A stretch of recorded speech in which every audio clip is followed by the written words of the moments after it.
Hi friends, welcome to Amul recipes. இன்னைக்கு நம்ம ரெசிபியில் ரவா லட்டு தான் பார்க்க போகிறோம். அதுக்கு முன்னாடி நம்ம சேனலை சப்ஸ்கிரைப் பண்ணாமல் பார்த்துட்டு இருந்தீங்கன்னா மறக்காமல் சப்ஸ்கிரைப் பண்ணுங்கள். இப்போ வாங்க வீடியோக்குள்ளே போகலாம். ஃபஸ்ட்டு தேவையான பொருட்களை பார்த்துடுவோம். ரவை 1 கப், பவுடர் சுகர் 3/4 கப், பால் 1/2 கப், தேங்காய் துருவல் தேவையான அளவு, முந்திரி, திராட்சை, ஏலக்காய் தேவையான அளவு, நெய் 3 ஸ்பூன். ரவா லட்டை பல மெத்தடில் செய்வாங்க.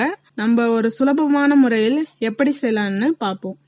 முதல்ல நான் அடுப்பை பற்ற வச்சுக்கிறேன். அதில் ஒரு பேன் வச்சு அதில் தேங்காய் துருவலை போட்டு வறுத்து எடுத்துக்கலாம். இப்போ அது நல்லா வறுபட்டது. நான் ஒரு பவுலுக்கு அதை மாற்றிக்கிறேன். இப்போ பேனில் ஒரு 3 ஸ்பூன் நெய் ஊற்றுறேன். அதில் நம்ம எடுத்து வச்சிருக்க முந்திரி, திராட்சை அதெல்லாம் சேர்த்து வறுத்துக்கலாம். பொன்னிறமாக வறுத்தாச்சு. அதில் நம்ம அது கூடிய ரவையை சேர்த்துக்கலாம். ஸ்டவ்வை மீடியம் ஃப்ளேம்லேயே வைங்க. நீங்கள் கேசரிக்கு வறுக்கிற மாதிரி ரொம்ப நேரம் இதுக்கு வறுக்க தேவையில்லை. 2லேருந்து ஒரு 3 நிமிஷம் வறுத்தா போதும். கலர் ரொம்ப மாறக்கூடாது. கொஞ்சம் வெள்ளை நிறத்துலேயே இருக்கணும். இப்போ ரவை நல்லா வறுப்பட்டது. நான் பவுடர் சுகரை ஆட் பண்ணுறேன். நீங்கள் சுகரை பவுடர் பண்ணாமல் கூட சேர்த்துக்கலாம். இப்போ பவுடர் சுகரும் ரவையும் நல்லா மிக்ஸ் ஆகிற மாதிரி ஒரு 2 நிமிஷம் கலந்துக்குங்க.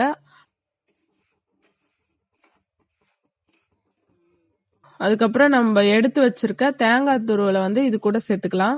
3மே நல்லா மிக்ஸ் ஆகிற மாதிரி கலந்து விட்டுட்டு, இப்போ நம்ம மிதமான சூட்டில் இருக்க பாலை இது கூட ஆட் பண்ணிக்கலாம்.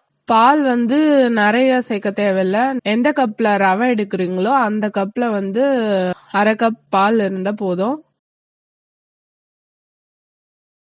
இப்போ நம்ம எல்லாம் சேர்த்து மிக்ஸ் பண்ணி வச்சாச்சு. இப்போ ஸ்டவ்வை ஆஃப் பண்ணிக்கலாம். ஒரு கை பொறுக்கிற சூடு வந்த உடனே நம்ம ரவா லட்டை பிடிச்சிடலாம்.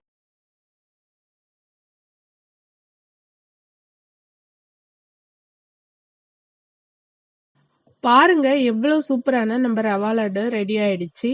இதே மாதிரி நீங்களும் வீட்டில் ட்ரை பண்ணி பாருங்க. ட்ரை பண்ணி பார்த்துட்டு எப்படி இருக்குன்னு கமெண்ட்ல சொல்லுங்க.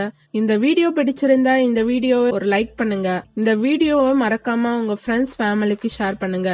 அடுத்த ஒரு நல்ல ரெசிபில பார்ப்போம். நன்றி, வணக்கம்.